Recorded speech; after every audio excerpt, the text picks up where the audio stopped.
күн достар, менің каналыма қош келдіңіздер. Бүгін осындай қытырлақ қияр жабатын боламыз.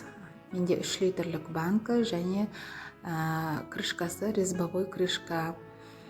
Ол үшін бізге осындай қиярларымызды әдемілеп жуып, негізі мен 2 басын кесіп суға салып қоятынмын. Бұл жерде сәл басқашалау болып тұр. Негізі 2 шетін кесіп, бір суын төгіп тастап, қайтада мұздай суға салып қоясыздар ұзақ уақытқа, 2-3 сағатқа.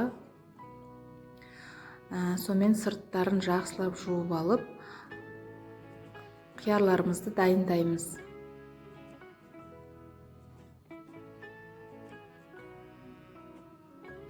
Міне қиярларымыз дайын болды. Енді банкамызды стерилдеп алып қойдым алдын ала крышкамызбен, қақпағымен. Енді осы банкілерімізге осындай бақшадан менде алынған хреннің жапырақтарын мен 2 штуктан салдым. 3 литрлік банкі болғасын. Банкілерімізге салып шығамыз.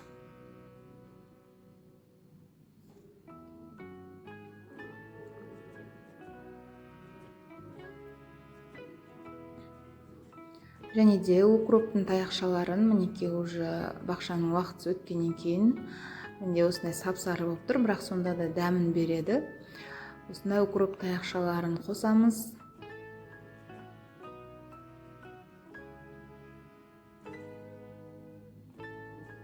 Менің каналыма тіркеліп, лайк басып, пікір жазуды ұмытып кетпеңіздер.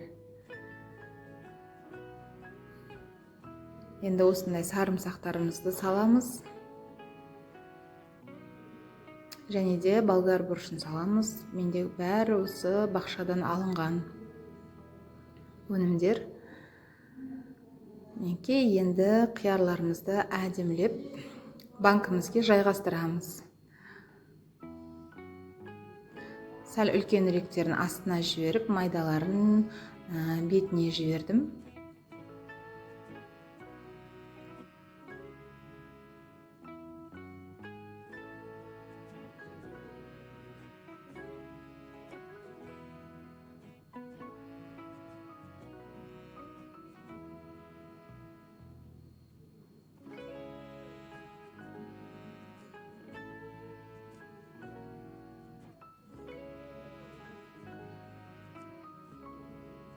Және де ең бетіне мен кішкене қызанақ қосып жібердім.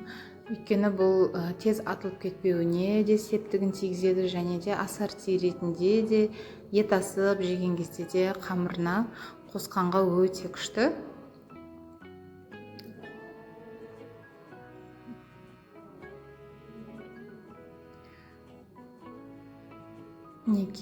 Енді қайнап тұрған суымызды бетіне құйып, қақпағын жауып 15-20 минутқа қалдырып қоямыз.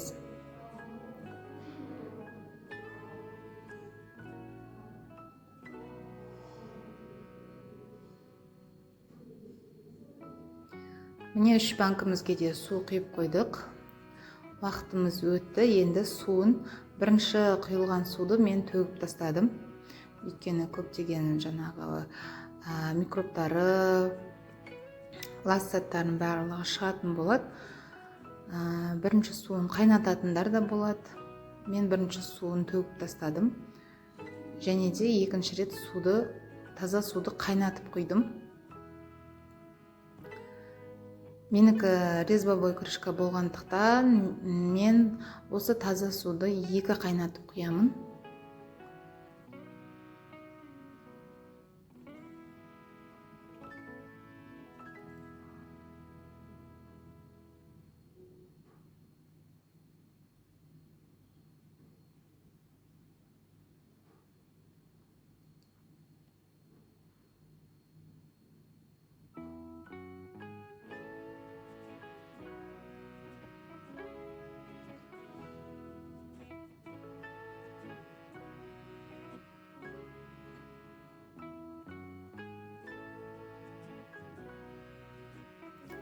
Бұл суымызда 15-20 минут уақыт тұрғаннан кейін Қайтадан кастрюлямызға құйып алып, мен тағы бір қайнатып жібердім.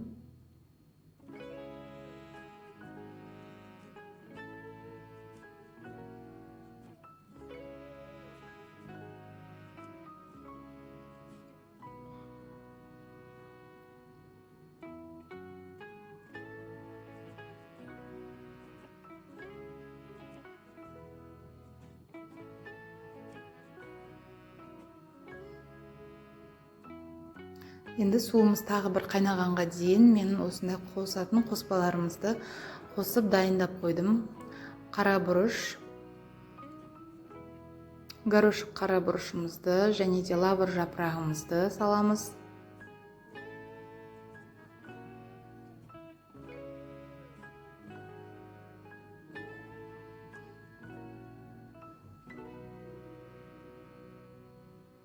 Және де мен 3 литрлік банка болғандықтан 3 ас қасық тұз салдым.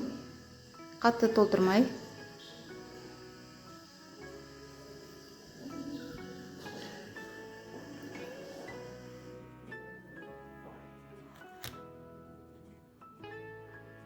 Және құмшекерімізден ас қасықтан 2 ас қасық құмшекер қостым.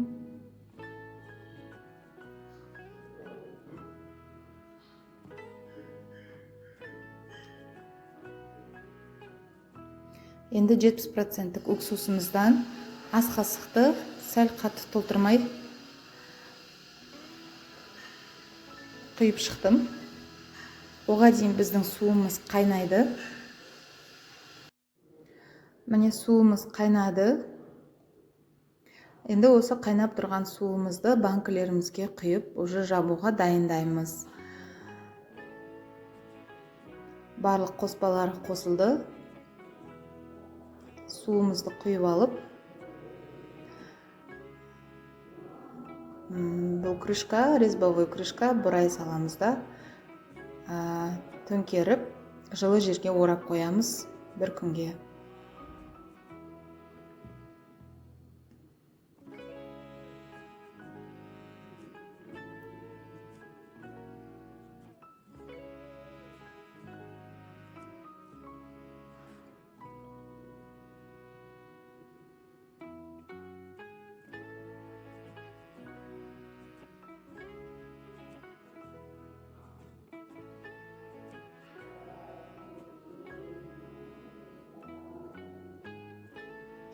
Мінекей банкілеріміз дайын болды.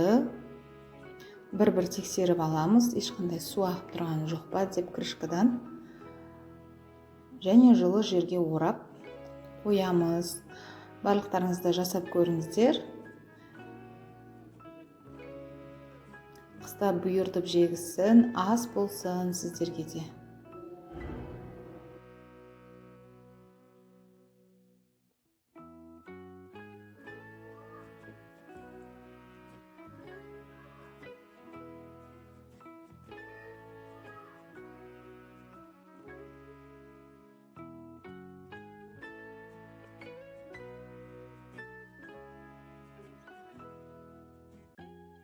Сәлем достар, менің каналыма қош келдіңіздер. Бүгін қыс мезгілінде тамаққа қосып жейтін тәбет ашар аджика дайындайтын боламыз. Түсі де, дәмі де өте ерекше. Менімен бірге жасап көріңіздер.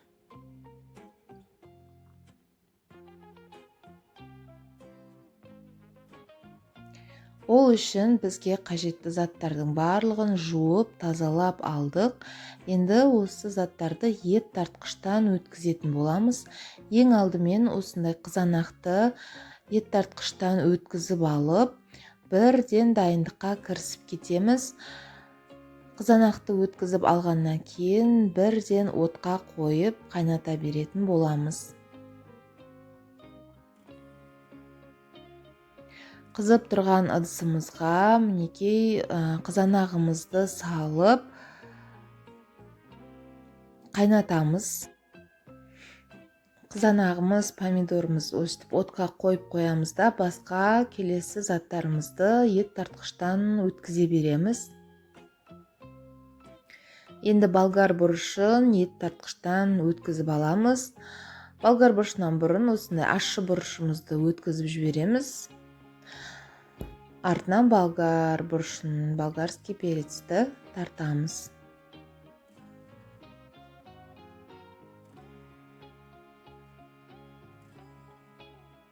Менің каналыма тіркеліп, лайк басып, пікір қалдыруды ұмытып кетпеңіздер.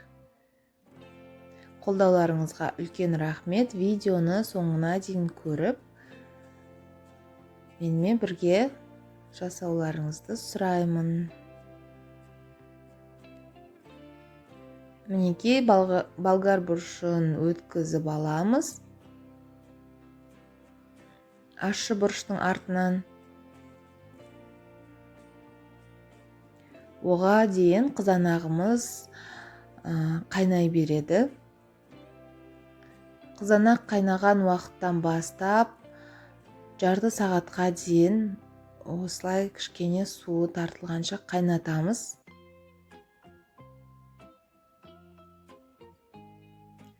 Мінекей қайнағаннан кейін біз 100 грамм шитмай құятын боламыз.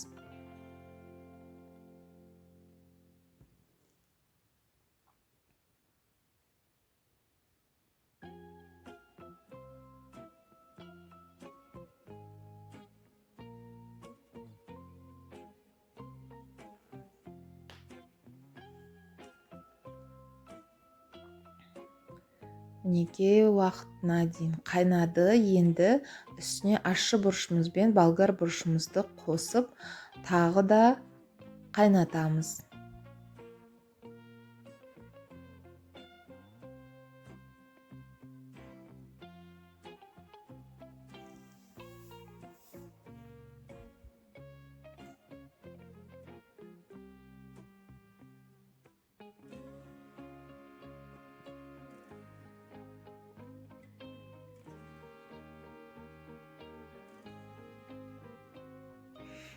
Енді чесногымызды 10-15 минут болгар бұрыш мен ащы бұрыш қайнағаннан кейін чесногымызды салып, тағы да кішкене 10-15 минутқа қайнатамыз.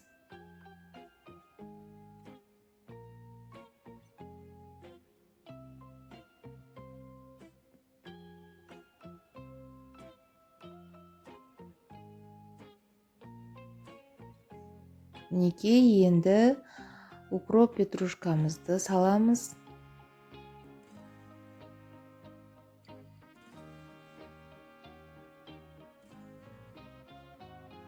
Салмай-ақ қойсаңыздар да болады аджикаға, бірақ салған басқаша ерекше дәм береді. Осы аралықта біз банкілерімізді стерилдеп аламыз. Мен майда-майда банкі болғандықтан осындай монтоваркаге стерилдеп алдым.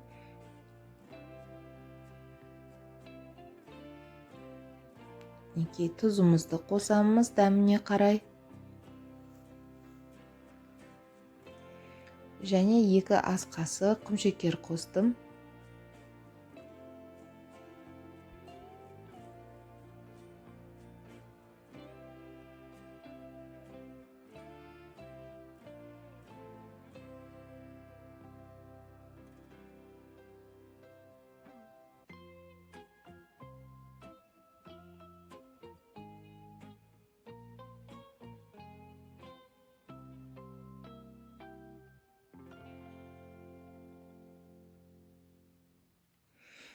Осымен аджикамыз дайын болды. Міне дайын болғаннан кейін біз 2 штук аспиринімізді алып өстіп, негізі бүтіндей сала салсаңыздар да болады, бірақ көп жағдайда ермей қалған жағдайда біз осындай қасықпен езіп алып, дайын тұрған аджикамыздың бетіне сеуіп жіберіп, кішкене тағы да 2-3 минутқа қалдырамыз.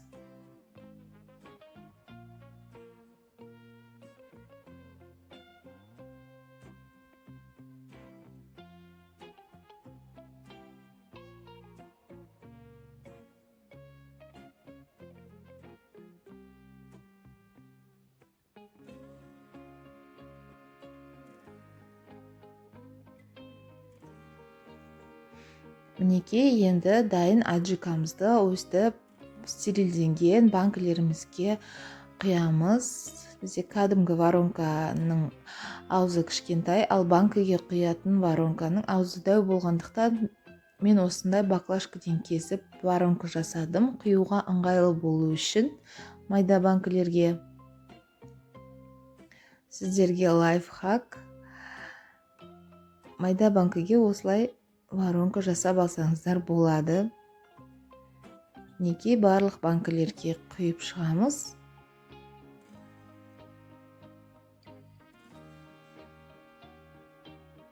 Егер сіздерге қатты ащы керек болатын болса, ащысын сәл көбірек қосасыздар. Мен 13 штук қолдандым. Ал егер ащысын азырақ қоссаңыздар, қатты ащы болмайды. Өздеріңіздің қалауларыңыз бойынша жасап көріңіздер, ас болсын.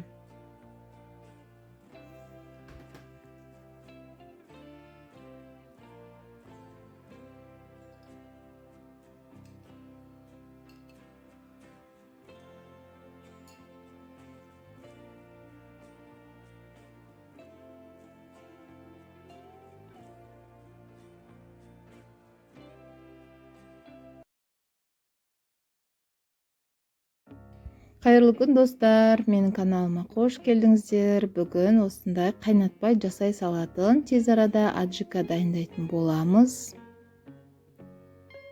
Дәмі өте ерекше, бір өзгешелігі бар. Жасап көріңіздер менімен бірге. Ол үшін бізге қажетті заттардың барлығын тазалап, ашып, турап алдық. Енді сол заттарды қызанақ, болгар бұрышы, ащы бұрыш, сарымсақ, шекерімізді, тұзымызды және бұрыштарымызды дайындап қойдық. Бірінші кезекте осылай барлығын бір ыдысқа қызанақ, болгар бұрышы, сарымсақ және де ащы бұрыштың барлығын осы бір ыдысқа барлығын ет тартқыштан өткізіп аламыз. Менің каналыма тіркеліп, лайк басып, пікір жазуды ұмытпаңыздар.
Неке барлығын өткізіп алдық. Енді тұзымызды, құмшекерімізді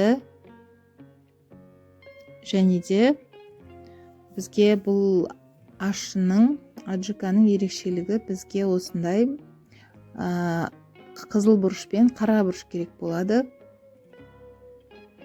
Қызыл бұрышымызды да өздеріңізге қажетті мөлшерде қосасыздар, және де қара бұрышымызды қосып аламыз.